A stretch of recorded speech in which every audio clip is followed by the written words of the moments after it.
కుమార్ హైదరాబాద్ నుంచి రాస్తున్నారు. వరలక్ష్మి వ్రతంలో ప్రధానమైనది ఆర్భాటమా భక్త తెలియజేయగలరు అంటూ రాస్తున్నారు. ప్రశ్న గమ్మత్తుగా ఉంది. ఆర్భాటం వల్ల ప్రయోజనం ఏమాత్రమూ ఉండదు, భక్తి మాత్రమే అవసరం. అదే మనం మొదట్లో అనుకున్నాం, అష్టోత్తర శతనామాలని నిదానంగా చదవాలి అని. ఒక మాట మాత్రం సంపూర్ణంగా మనం విశ్వసించాలి, ఎవరికి ఉన్నటువంటి ఆర్థికమైనటువంటి స్తోమతలో వాళ్ళు చేసుకోవాలి తప్ప వాళ్ళనో వీళ్ళనో చూసి మనం ఆ ఎత్తుకి వెడదాం అని అనుకుని చేయడం ఉందే, అది నేరం, ఘోరం, పాపం కూడా. మనకున్నటువంటి స్థాయిలో మనం చేసుకోగలగాలి, మనకున్న స్థాయిలో అమ్మవారిని తృప్తిపరచగలగాలి.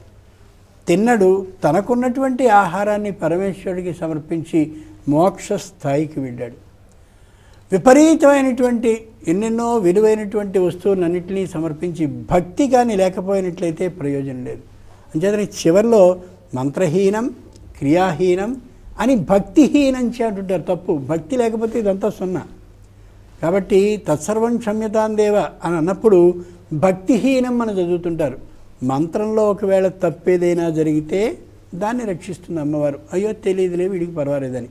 అలాగే భక్తి మాత్రం ప్రధానం. అంచేత ఆర్భాటం కంటే కూడా భక్తే ముఖ్యం. ఆర్భాటం అసలు అవసరం ఏమాత్రం లేదు. అలా చేస్తే అమ్మవారు అనుగ్రహిస్తుంది. సుప్రీత సుప్రసన్న వరద భవిష్యతి, నిశ్చయంగా అవుతుంది.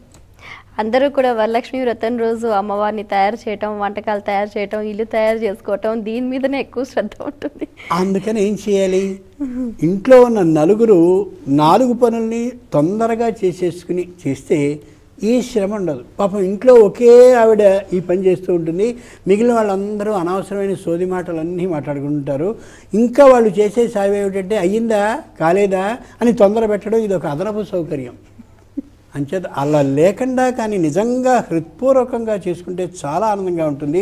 ఒక్క పాయసాన్ని నివేదించండి అమ్మవారికి చాలు, ఆవిడ ఎంతో ఇష్టంగా స్వీకరిస్తుంది. పాయసం శ్రీ మహావిష్ణువుకి ఇష్టం కాబట్టి ఆవిడకి ఇష్టం. చూడు ఎంత ఆశ్చర్యమో.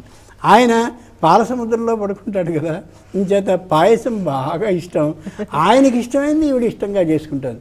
చేత ఒకే ఒక పిండి వంటను చేసుకుని భక్తిపూర్వకంగా ఎక్కువ సహస్రనామాల్ని చాలా శ్రద్ధగా చేయండి, అది ప్రీతికరం తప్ప 16 పిండి వంటలు చేసి ఇది వేగంగా చదివినందువల్ల ప్రయోజనం ఉండదు, నష్టపోతాం కూడా.